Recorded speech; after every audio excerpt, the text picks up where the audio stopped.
வணக்கம் நண்பர்களே. நாளை நாடு முழுவதும் அவசரகால போர் ஒத்திகையை மேற்கொள்வதற்கு மத்திய அரசாங்கம் மாநிலங்களுக்கு அறிவுறுத்தி இருக்கிறது. என்ன நடக்குது? பாகிஸ்தானோட ஒரு போர் முழு அளவில் வரப்போகிறதா? நாளை 7ஆம் தேதி என்று எல்லா மாநிலங்களும் அவசரகால போர் ஒத்திகை மேற்கொள்வது ஏன், எதற்காக, அந்த போர் ஒத்திகையில் என்ன நடக்கப் போகிறது என்பதை குறித்து சற்று பார்ப்போமா? இந்த அவசரகால போர் ஒத்திகையின் பொழுது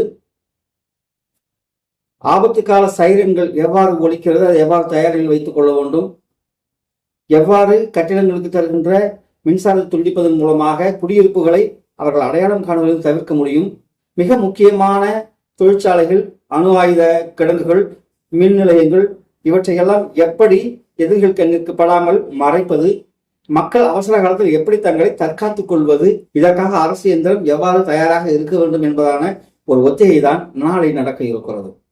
என்ன உண்மையில் போர் வந்துருமா? போர் மிக நீண்ட நாட்களாக நடந்து கொண்டுதான் இருக்கிறது, எல்லையில் ஆங்காங்கே துப்பாக்கிச் சூடுகள் மூலமாக. தற்பொழுது பகல்காமில் நடந்த தாக்குதலுக்கு பிறகு பாகிஸ்தான் மீது போர் தொடுக்க வேண்டும், அவர்களுடைய பயங்கரவாத முகாம்களை அழிக்க வேண்டும் என்பதில் இந்தியா உறுதி பூண்டுள்ளது. ஏற்கனவே எல்லை மாநிலங்களில் போர் ஒத்திகை நடந்துகிட்டு தான் இருக்கு. இதற்கிடையில் பார்த்தோம் என்றால் பாகிஸ்தானுக்கு ஆதரவாக நம்மை சுற்றி இருக்கிற நாடுகளில் பங்களாதேஷ் களமிறங்குவதுதான் மிகவும் ஆச்சரியமான ஒன்று. கிழக்கு பாகிஸ்தான், மேற்கு பாகிஸ்தான் என்று இருந்த நிலையில் கிழக்கு பாகிஸ்தான் ஆகிய பங்களாதேஷை பிரித்து அது ஒரு தனிநாடாக்கி கொடுத்த பெருமை இந்தியாவைத்தான் சாரும். நன்றி கெட்டத்தனமாக அங்கு இருப்பவர்கள் நம்முடைய வடகிழக்கு மாகாணங்களை எல்லாம் பிடித்துக் கொள்ள வேண்டும், பாகிஸ்தான் போர் வந்துச்சுன்னா வடகிழக்கு மாகாணங்களை பிடித்துக் கொள்ள வேண்டும் என்றெல்லாம் அவர்கள் பேசியிருக்கிறார்கள். அதே நேரத்தில் பார்த்தோம்னா துருக்கி, இங்கேயோ இருக்கிற ஒரு துருக்கி தன்னுடைய இராணுவ போர் கப்பல்களை கராச்சி துறைமுகத்திற்கு அனுப்பி இருக்கிறது. பாகிஸ்தானியர்கள் வரவேற்றிருக்கிறார்கள், அவர்களுக்குள் இராணுவ ஒப்பந்தங்கள் இருக்கின்றன. இதற்கிடையில் சீனாவும் பாகிஸ்தானுக்கு ஆதரவாக களமிறங்கக்கூடும் என்கின்ற ஒரு ஊகம் எழுந்திருக்கிறது. இதே நேரத்தில் இந்தியாவிற்கு ஆதரவாக இஸ்ரேல், அமெரிக்கா, ரஷ்யா போன்ற நாடுகள் களமிறங்க தயாராக இருக்கிறார்கள், ஆதரவு அளிக்கிறார்கள். சரி, இந்த நேரத்துல அரபு நாடுகளுடைய பங்கு என்னவாக இருக்கும்? இஸ்லாமிய அரசு கூட்டமைப்புகள்ல பாகிஸ்தானும் இடம்பெற்று இருக்கிறது, அவர்கள் பாதுகாப்பு துறையிலும் ஒப்பந்தம் போட்டு இருக்கிறார்கள். இந்த நேரத்தில் அரபு நாடுகள் யாருக்கு ஆதரவாக இருக்க போகின்றன என்பது ஒரு மிகப்பெரிய கேள்விக்குறியாக இருக்கிறது. ஏனென்றால் அவர்கள் பாலுக்கும் காவல், பூனைக்கும் காவல் என்பது போல அவர்கள் இந்தியாவுக்கும் நண்பர்கள், பாகிஸ்தானுக்கும் நண்பர்கள் என்பதாகத்தான் இருக்கிறது. ஒருவேளை முழு வீச்சில் போர் நடந்தால் உலகில் 4வது இடத்தில் இருக்கின்ற இந்தியாவின் இராணுவத்தை எதிர்த்து நிற்க பாகிஸ்தானால் கூடுமா? இதே போரை காரணமாக வைத்துக் கொண்டு சீனா வாலாட்டக்கூடுமா? இதே போரை வாய்ப்பாக கொண்டு பங்களாதேஷ் தன்னுடைய வாழ்த்தனத்தை காட்டுமா என்கின்ற மிகப்பெரிய கேள்விகள் இருக்கிறது. அதே நேரத்தில் முழு அளவிலான போர் ஏற்படும் பட்சத்தில் உலகில் 2வது பெரிய இராணுவமாக இருக்கின்ற சீனா பாகிஸ்தானுக்கு ஆதரவாக வந்தால் நமக்கு ஆதரவாக உலகில் மிகப்பெரிய இராணுவத்தை வைத்திருக்கின்ற அமெரிக்கா வருமா என்கின்ற ஒரு கேள்விக்குறியும் இருக்கிறது. என்ன நடக்கும்? இப்போ இருக்கிற ட்ரம்பை நம்பவே முடியல. அவரும் இருவிதமான நிலைப்பாடுகளை தான் எடுக்கிறார். இந்தியாவுக்கும் பாகிஸ்தானுக்கு இடையே நாங்கள் பேச்சுவார்த்தை தயாராக இருக்கிறோம் என்றெல்லாம் கூறுகிறார். அவர்களுக்கு பாகிஸ்தானும் தேவைப்படுகிறது, இந்தியாவும் தேவைப்படுகிறது. ஒருவேளை இந்தியாவின் உறுதியான கூட்டாளிகள் அப்படின்னா இஸ்ரேலை சொல்லலாம், அப்படி இல்லைன்னா ரஷ்யாவை சொல்லலாம். இந்த இரு நாடுகளை தவிர இந்தியாவின் உறுதியான கூட்டாளிகள் என்று யாரையும் சொல்வதற்குள்ளே யார் எப்பொழுது எந்த பக்கம் போவாங்கன்னு தெரியல. ஜப்பான் தன்னுடைய ஆதரவை நமக்கு தெரிவித்திருக்கிறது.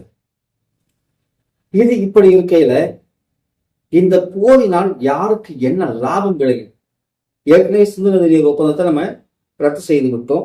அதன் காரணமாக சிந்து நதி நீரை நிறுத்த முடியுமா என்கிற ஒரு கேள்வி வைத்தோம் என்றால் எவ்வளவுக்கு நம்மால் தேக்கி வைக்க முடியும்? ஒருவேளை திடீரென்று திறந்து விட்டால் பெருவெள்ளத்தில் பாகிஸ்தான் அழிவதற்கான வாய்ப்பும் இருக்கிறது. ஒருவேளை தேக்கி வைக்க முடிந்தால் வறட்சியினால் பாகிஸ்தான் அழிந்துவிட வாய்ப்பும் இருக்கிறது. ஏற்கனவே காவிரி நீர் பிரச்சனை மாதிரி தான்.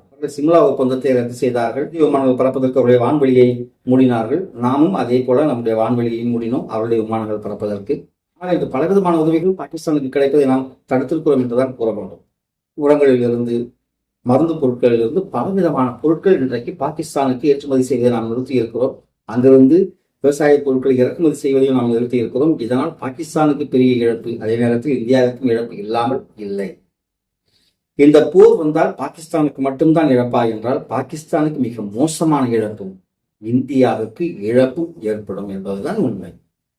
இந்த இழப்புகளை தவிர்த்து விட வேண்டும் என்றால் என்ன செய்ய வேண்டும்? இரு நாடுகளும் பாகிஸ்தான் முதலில் தீவிரவாதத்திற்கு கொடுக்கின்ற ஆதரவை முற்றாக அடியோடு நிறுத்திவிட வேண்டும். தீவிரவாத முகாம்களை தன்னுடைய மண்ணிலிருந்து வேரோடும் வேரடி மண்ணோடும் பாகிஸ்தான் பிடுங்கி எறிய வேண்டும். இந்தியா ஒன்றுமே செய்ய வேண்டாம், அமைதியாக இருந்தாலே.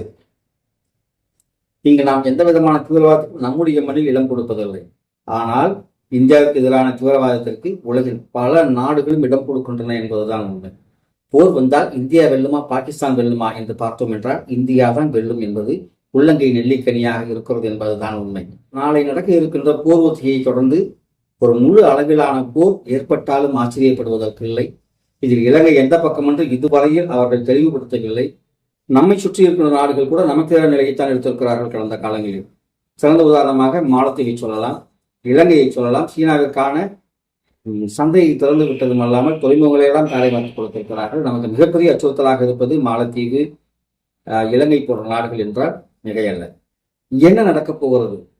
இந்த அரசியல் விளையாட்டில் உலக அரசியல் அரங்கில் மிகப்பெரிய மாற்றங்களை தருகின்ற ஒரு போராக இது மாறப்போகிறதா, அல்லது இந்தியா எப்பொழுதும் தன்னுடைய அமைதியான முகத்தையே காட்டிக்கொண்டு பாகிஸ்தானுக்கான எல்லா விதமான ஆதரவுகளையும் வேறு இருக்கப் போகிறதா?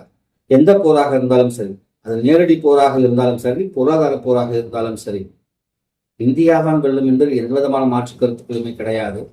ஆயினும் இரு பக்கமும் ஏற்படவிருக்கின்ற இழப்புகளை நாம் பார்த்தோம் என்றால் இந்த போர் வராமல் தடுப்பதுதான் சால சிறந்தது என்பது நமது கருத்து. இதற்கு பாகிஸ்தான் தன்னுடைய போக்கினை மாற்றிக்கொள்ள வேண்டும். தன்னுடைய பயங்கரவாத ஆதரவு நிலையினை முற்றிலுமாக தவிர்க்க வேண்டும். அங்க இருக்கின்ற அரசியல்வாதிகள் தங்களுடைய சுயலாபத்திற்காக இராணுவத்துடன் சேர்ந்து கொண்டு செய்கின்ற எல்லா விதமான தீச்செயல்களையும் நிப்பாட்டிக் கொள்ளும். அப்படி நிறுத்திக்கிட்டாங்க அப்படின்னா இந்த போர் தேவையான ஒன்றாக இருக்காது.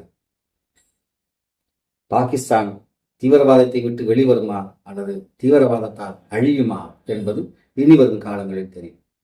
நாளை போர் ஒத்திகை முடிந்த பின் போர் தொடங்குகிறதா அல்லது உலக அரங்கில் இந்தியாவின் ராஜதந்திர நடவடிக்கைகள் மூலமாக இந்தியா உயர்ந்து நிற்கப் போகிறதா என்பது இனிதான் தெரிய வரும். எது எப்படியாயினும் நம்முடைய இந்திய மண்ணின் தீவிரவாதம் முற்றிலுமாக ஒழிக்கப்பட வேண்டும் என்று என்னுடைய ஆவாவாக இருக்கிறது. ஜெய்ஹிந்த். நன்றி, வணக்கம்.